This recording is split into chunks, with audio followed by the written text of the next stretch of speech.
하나님의 말씀 봅니다. 이사야서 5장이 되겠습니다. 이사야서 5장입니다. 구약 성경으로 972면이 되겠습니다. 구약 성경으로 972면이 되겠습니다. 5장 1절부터 3절까지인데 1절을 제가 읽습니다. 나는 내가 사랑하는 자를 위하여 노래하되 내가 사랑하는 자의 포도원을 노래하리라. 내가 사랑하는 자에게 포도원이 있으며 심히 기름진 사내로다.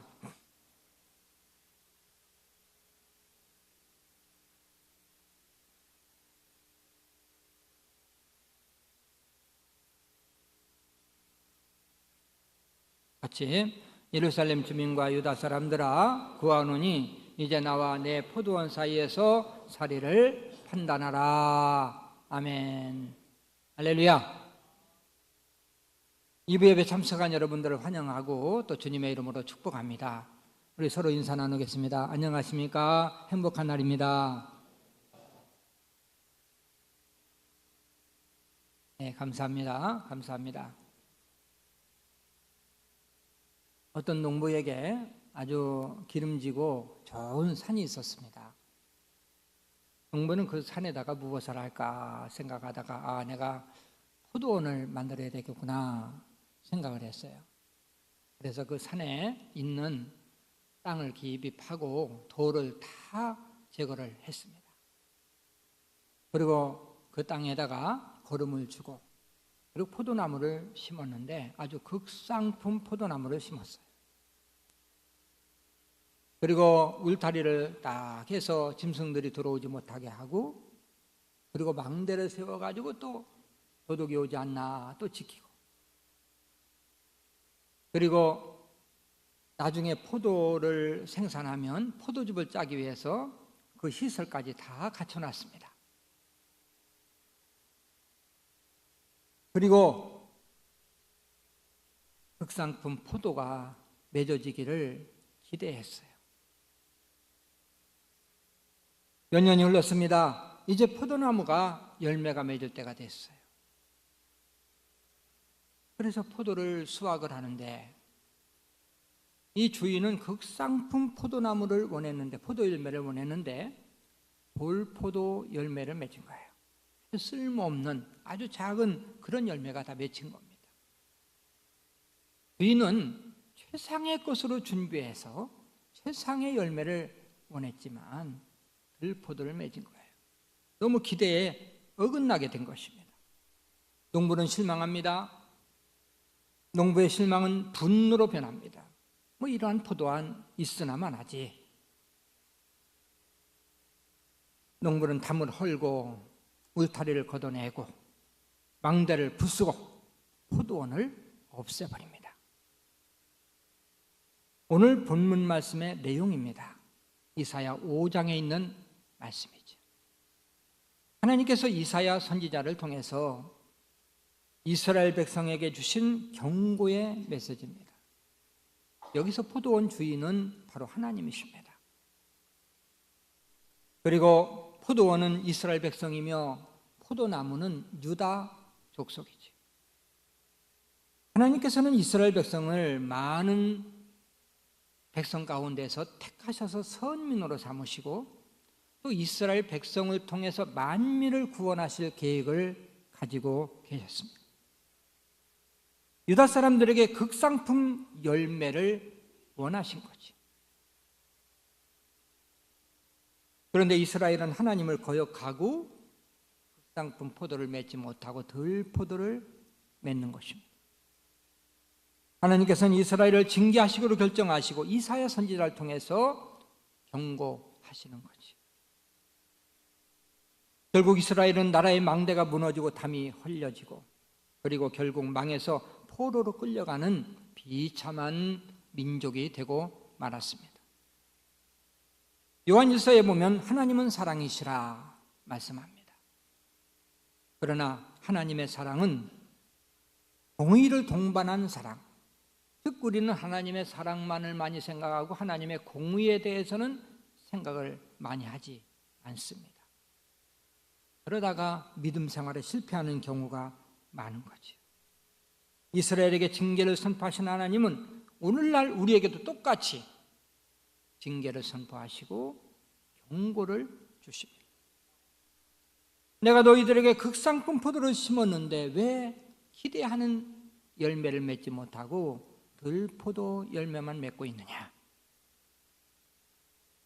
열매가 없을 때는 당연히 하나님의 경고가 있고, 경고를 하는데도 불구하고 돌아오지 않을 때는 하나님의 징계와 심판이 있다는 거지. 오늘 본문을 통해서 우리에게 주시는 교훈들을 한번 찾아봅니다.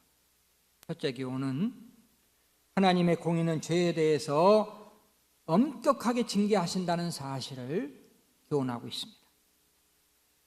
13절 말씀을 같이 한번 읽어볼까요? 그러므로 내 백성이 무지함으로 말미암아 사로잡힐 것이요 그들의 귀한 자는 굶주릴 것이요 무리는 목마를 것이라. 아멘. 무지한 이스라엘 백성, 패역한 이스라엘 백성들에게 세 가지 징계를 선포해요. 이스라엘 백성은 사로잡혀서 포로가 될 것이다.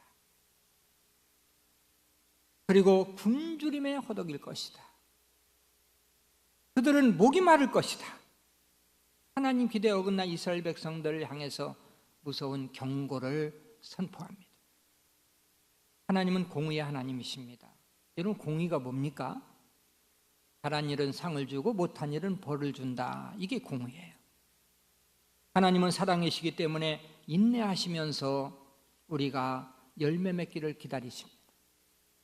그러나 때가 됐는데 한계를 넘었는데도 불구하고 열매가 없을 경우에는 하나님의 징계가 임한다는 거죠. 예수님의 십자가를 보면 하나님의 공의가 얼마나 철저한지 알 수가 있어요. 하나님은 사랑의 하나님이십니다. 그러면 선악과, 즉 에덴 동산에서 아담이 선악과를 따먹었을 때 그냥 용서하면 돼요. 예수님이 이 세상에 오셔서 십자가 지실 필요도 없어요. 다 용서하면 되니까. 근데 하나님의 공의는 하나님이 선포하신 의는 그대로 행하는 거예요. 하나님께서 아담에게 말씀하셨죠. 내가 선악과를 따먹는 날에는 정령 죽는다. 로마서 말씀은 죄의 삭은 사망이다. 분명히 선포하셨고 그 공의를 이루시는 것입니다. 그래서 이 세상에 태어나는 모든 인간들은 죄인으로 태어나서 불행하게 살다가 죽어서 지옥 가야 되는 인생들, 죄값으로. 그 공의를 만족시키기 위해서 이 세상에 오신 분이 바로 예수 그리스도십니다. 할렐루야. 그분은 하나님의 공의를 만족시키기 위해서 우리 대신 십자가를 지시고 우리 대신 고통당하시고 우리 대신 죽어주심으로 하나님의 공의를 만족시키고 그리고 우리를 죄에서 구원해 주셨습니다. 할렐루야. 두 번째, 하나님은 징계하기 전에 먼저 경고를 하신다는 교훈을 우리에게 주죠. 이스라엘 백성들은 선지자들부터 수없이 경고를 들어요. 이스라엘이 망하기 전에, 포로로 끌려가기 전에, 망대가 허물어지기 전에 얼마나 경고를 많이 했는지 모릅니다. 예레미야는 눈물의 선지자예요. 울면서 이스라엘 백성들에게 돌아오라고, 돌아오지 않으면 망한다고. 예레미야 선지자는 예레미야 애가 슬픈 노래를 통해서 예언을 하고 경고했지만 돌아오지 않습니다. 이사야 선지자는 땅을 치며 하늘과 땅에 호소를 합니다. 하늘이여 들으라, 땅이여 귀를 기울이라. 이사야서 1장 2절부터 4절 말씀이죠. 이사야 선지자가 얼마나 간절한 마음으로, 애타는 마음으로 이스라엘 백성들을 권면하고 있는지 2절부터 4절까지 교독에서 있습니다. 2절 제가 읽죠. 하늘이여 들으라, 땅이여 귀를 기울이라. 여호와께서 말씀하시기를 내가 자식을 양육하였거늘 그들이 나를 거역하였도다.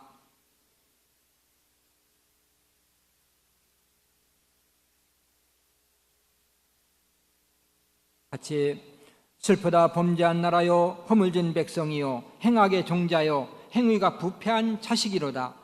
그들이 여호와를 버리며 이스라엘의 거룩한 일을 만홀히 여겨 멀리하고 물러갔도다. 슬픈 탄식의 노래를 합니다. 이사야는 계속 호소합니다. 5절 6절 말씀입니다. 5절 제가 있습니다. 너희가 어찌하여 매를 도맞으려고 패역을 거듭하느냐. 온 머리는 병들었고 온 마음은 피곤하였으며.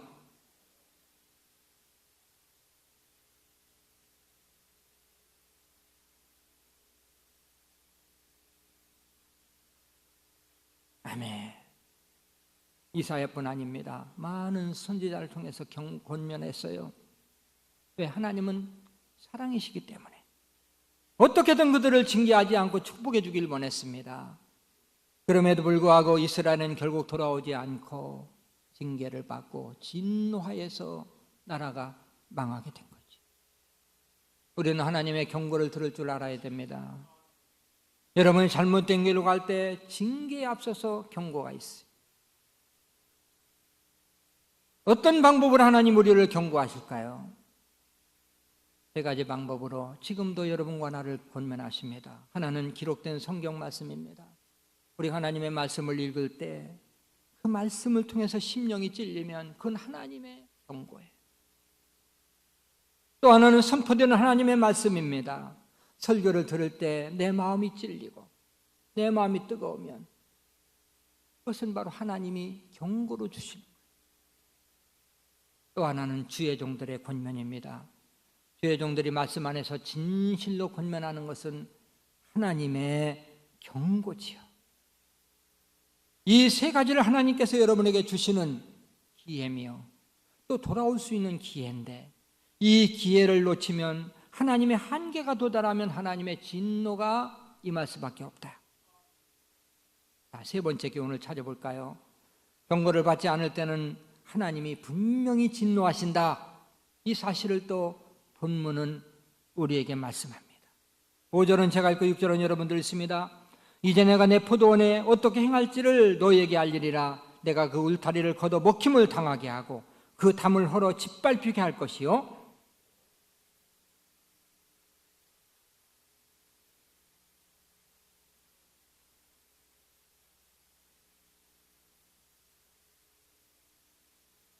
아멘.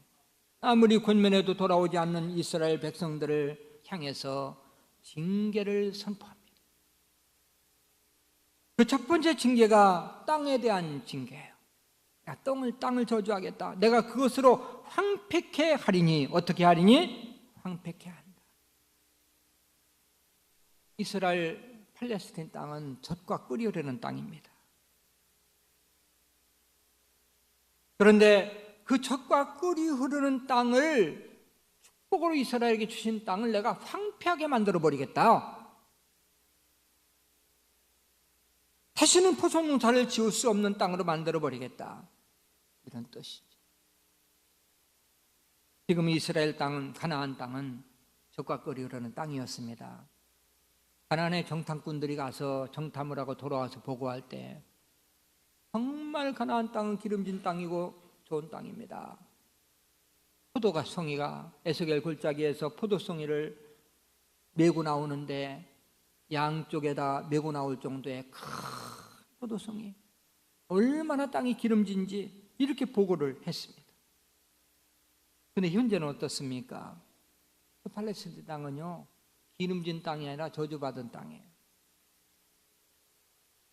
여러분이 앞으로 성지순례 가보면 알 수 있지만 가나안 땅은 메마르고 황량한 땅입니다. 산이나 들이나 나무가 하나도 없어요.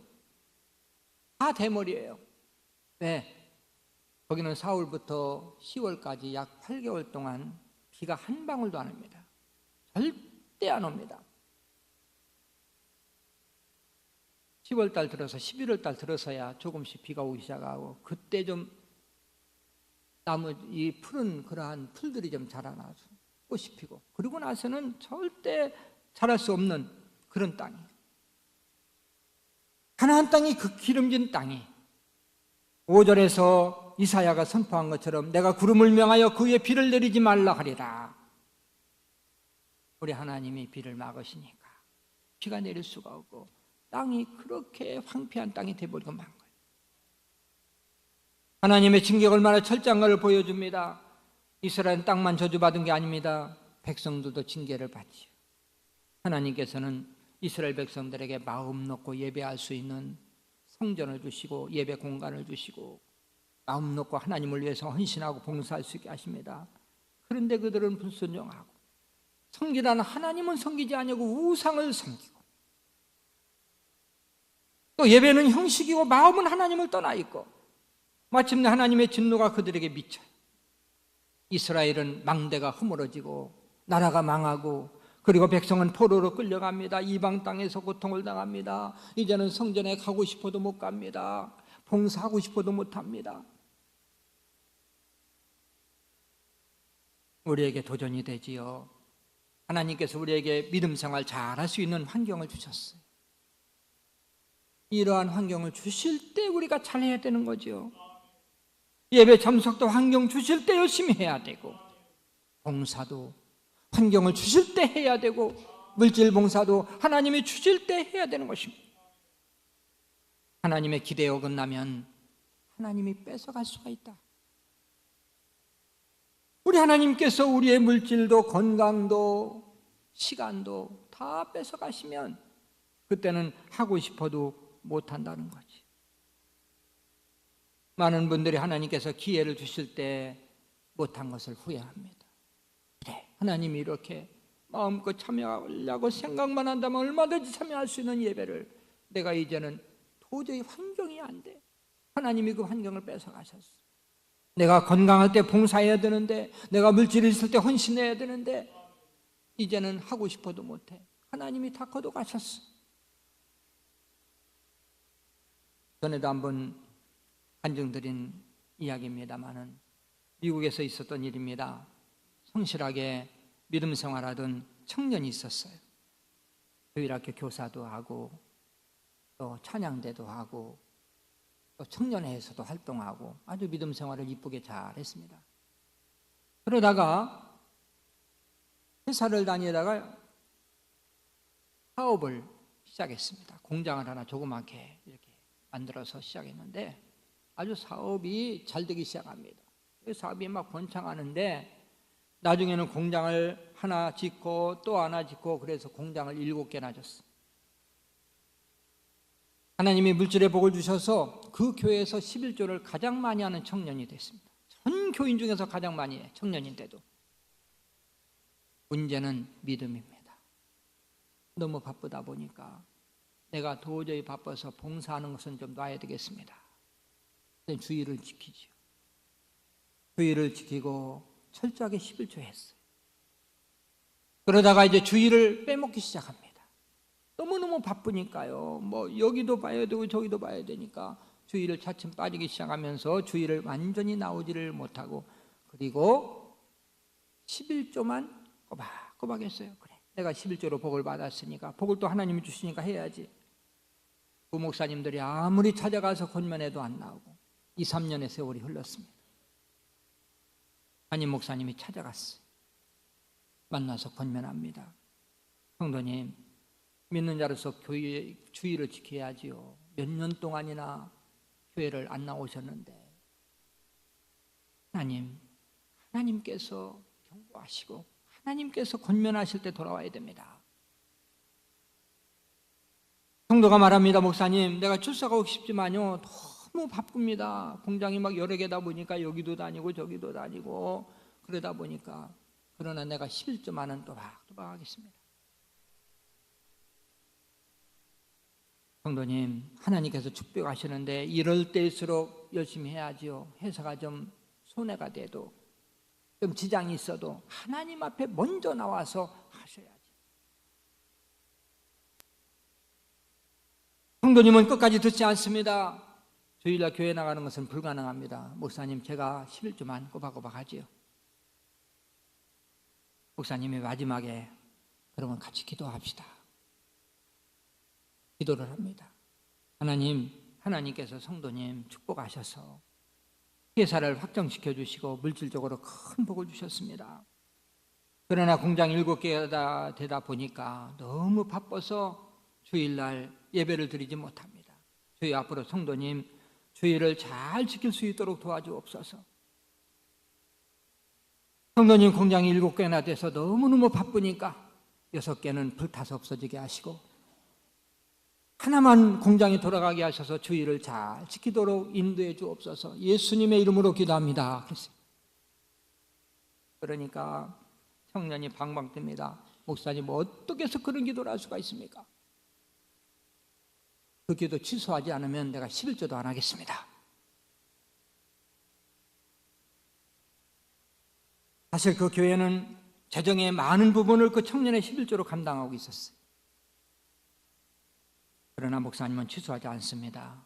그 성도에게 권면합니다. 성도님, 하나님께서는 물질보다 성도님 자신을 원하십니다. 마지막 권고입니다. 돌아갔어요. 청년은 11조까지 끊었습니다. 교회를 딱 끊었어요. 정리했어요. 그리고 세상으로 나가기 시작합니다. 3, 4년 동안은 잘 나갔어요. 그러다가 이 회사에 큰 일이 있고 부도가 나게 돼가지고 빚을 많이 떠안고 그리고 문을 닫게 됐어요. 그 청년은 자살하려고 생각했습니다. 네, 그래도 내가 믿음이 있는데 마지막 목사님 한번 만나보고 그리고 내가 죽어야지. 내가 무슨 면목으로 하나님께 돌아갈 수 있을까? 그래도 내가 가봐야지. 마침내 교회를 찾아갔습니다. 목사님은 따뜻하게 맞이해 줬어요. 물질이 중요한 것이 아니라 생명이 중요합니다. 돌아오셔서 감사합니다. 이제부터 믿음 생활을 바르게 하세요. 하시면 하나님이 잃었던 것도 회복시켜 주실 수도 있습니다. 그래서 그 청년은 믿음을 찾고 그리고 믿음으로 살았다는 그러한 간증입니다. 하나님은 하나님을 떠나 방황하는 양들을, 아니 하나님을 떠나지는 않았지만 하나님과 멀어진 양들을 권면을 하시죠. 돌아오라고 말씀을 통해서 권면하십니다. 징계가 임하기 전에 그때 우리는 그 음성을 들어야 돼요. 마지막 네 번째로 하나님께서 여건 주실 때 열심히 해야 된다는 교훈을 우리에게 줍니다. 하나님께서 여러분들에게 무엇을 주셨는가를 깊이 생각해 보세요. 하나님께서는 이스라엘에게 주신 모든 것을 여러분에게도 주십니다. 여러분을 극상품 포도나무로 심으셨다는 거예요. 여러분들을 극상품 포도나무로 심으셨다는 거예요. 여러분을 많은 사람 가운데 선택하셔서 하나님의 자녀로 삼아주셨어요. 선택받은 것은 최고의 극상품 포도나무. 예수 그리스도를 통해서 구원해 주셨습니다. 천사도 흠많은 직분을 주셨습니다. 건강을 주셨습니다. 물질을 주셨습니다. 열심히 믿음 생활할 수 있는 환경도 주셨습니다. 마음 놓고 예배할 수 있는 여건을 주셨습니다. 마음 놓고 봉사할 수 있는 여건도 주셨습니다. 내가 희생만 하고 헌신만 하면 얼마든지 하나님 앞에 물질로 헌신할 수 있는 여건도 주셨습니다. 그런데 여러분 지금 무슨 열매를 맺고 있는지 생각해 보셨습니까? 과연 하나님이 기대하는 극상품 포도 열매를 맺고 있는가? 내가 극상품 포도인가 덜 포도인가? 다른 말로 말하면 주님께서 기뻐하시는 믿음 생활하고 있는가? 주님 기대에 어긋난 믿음 생활하고 있는가?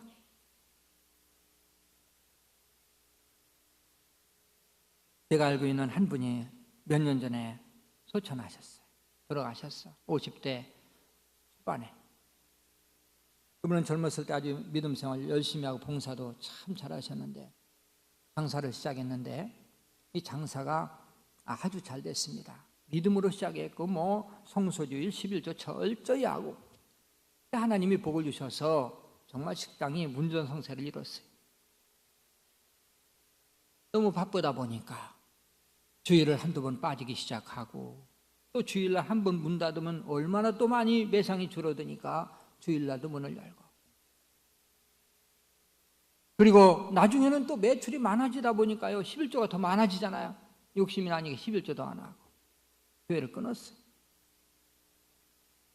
그렇게 신방을 가서 권면하는데도 듣지 않습니다. 몇 년이라는 세월이 흐릅니다. 그런데 그 집사님은 너무 바쁘니까 몸이 아픈데도 소화가 잘 안 되는데도 소화제만 먹고 그리고 병원을 못 갔어요. 너무 통증이 심하니까 병원을 갔는데 부위암 말기야.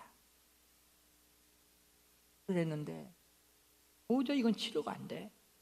그래가지고 얼마 있다가 세상을 떠났어. 하나님, 나 한 번만 살려주시면 내가 정말 열심히 하죠. 내가 믿음으로 살겠습니다. 저도 역시 살려만 주시면 더 믿음으로 살 텐데. 그런데도 하나님이 데려가셨어요. 하나님의 진노가 임한 거지요. 이스라엘 백성들이 하나님의 진노가 임할 때에 그때는 이미 늦었고 나라가 다 망가지고 포로로 끌려간 거죠. 하나님께서는 진노가 임하기 전에 충분히 권고하지요. 목사님을 통해서도 권고하고 말씀을 통해서도 권고하고 교원장, 부처원장을 통해서도 목자를 통해서도 특히 신앙 양심을 통해서 권면합니다. 그런데도 끝까지 돌아오지 않습니다. 하나님의 공의는 한 번 진노가 임하면 무섭지. 한계점에 도달하기 전에 여러분들은 여러분 자신을 살펴야 돼요. 내가 하나님이 기대하시는 극상품 포도 아니면 기대에 어그러진 들포도인가? 이제 말씀을 마무리하지요. 어떤 사람이 과수원에다가 무화과를 심었습니다. 무화과나무를 심어놓고 과수원지기에게 잘 키우라고 하고 주인은 떠났어요. 그런데 몇 년이 지났습니다. 주인은 이제는 무화과나무가 열매가 많이 맺었겠구나 생각하고 과수원에 왔어요. 보니까 얼마나 나무가 무성하게 잘 자랐는지. 근데 가보니까 열매가 아무도 없어. 아무것도 없어. 잎만 무성해. 나무만 무성해. 과수원지기에게 말합니다. 아니 어떻게 이럴 수가 있냐? 어떻게 열매가 하나도 없냐? 과수원지기가 주인님 1년만 기다리시면 내가 꼭 좋은 열매를 맺게 하겠습니다. 1년 후에 왔습니다. 역시 열매가 없어요. 진노합니다. 내가 이 무화과나무를 다 베버리겠다. 이 잎만 무성한 무화과나무가 무슨 소용이냐? 다 없애버리자. 그러나 과수원지기가 주인님 1년만 좀 더 참아주시면 내가 꼭 열매를 맺도록 하겠습니다. 그때 가서 잘라버려도 됩니다. 누가복음 13장에 나오는 예수님의 비유의 말씀입니다. 여기서 주인은 하나님입니다. 관리자는 예수님이며 목회자라고 할 수 있겠지요. 무화과나무는 바로 여러분과 나게 되겠죠. 주이신 하나님은 열매를 원합니다. 그런데도 열매가 없을 때 존재 가치가 없는 거지요. 하나님께서 열매 맺지 못하는 성도를 향해서 진노합니다. 그러나 하나님은 하나님 우편에서 하나님 저 성도를 위해서 내가 십자가를 졌습니다. 저 성도 조금만 좀 참아주세요. 기다려주세요. 그러면 열매를 맺을 수 있습니다. 목회자도 성도를 위해서 기도할 때 하나님 그 성도 좀 참아주세요. 그 집사님 좀 참아주세요. 조금만 참으면 열매를 맺게 하겠습니다. 여러분 듣기 전에 내 자신을 돌아봐야 됩니다. 나는 과연 무슨 열매인가? 극상품 포도나 열매를 맺고 있는지, 아니면 하나님은 기대를 많이 하고 계셨는데 많이 주셨는데도 들포도 열매를 맺고 있는지, 그리고 석기 돌아가야 되겠지요. 어쩌록 여러분은 참 포도 열매를 맺으셔서 하나님의 기대에 부응해서 하나님 앞에 쓰임받고 지금보다 더 큰 은혜를 받고 더 큰 복을 받아들이는 역사가 있으시길 주님의 이름으로 축원합니다.